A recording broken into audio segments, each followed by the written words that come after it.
উত্তরবঙ্গের বগুড়া মোহাম্মদ আলী হাসপাতালের খেলার মাঠে প্রতি বছরের ন্যায় এবারও ১৯ এপ্রিল শুক্রবার থেকে মাসব্যাপী নানা আয়োজনে শুরু হয়েছে তাঁত বস্ত্রশিল্প ও পণ্যমেলা। বিস্তারিত থাকছে বগুড়ার নিজস্ব প্রতিনিধি রুহুল আমিন কিবরিয়ার প্রতিবেদনে। উদ্যোক্তাদের পণ্যগুলো মানুষের কাছে তুলে ধরার জন্য প্রতি বছরই মেলাটির আয়োজন করা হয়। এবার মেলাটিতে অংশগ্রহণ করেছেন সারা দেশের নানা প্রান্ত থেকে নতুন পুরাতন বহু উদ্যোক্তা।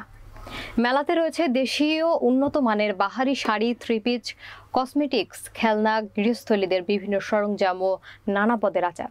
বাচ্চাদের বিনোদনের জন্য রয়েছে চরকি, নাগরদোলা ও বিনোদনের জন্য আরও নানা ধরনের সরঞ্জাম।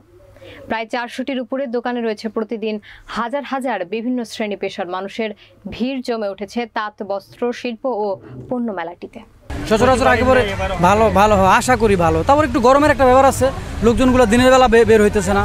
এখন সেল হয়ে গেছে আপনার এক বেলার, আগে যেমন ২ বেলায় ছিল, সকাল থেকে ছিল, এখন সকাল না বিকাল এক বেলা সেল হইতেছে, এরকম আর কি।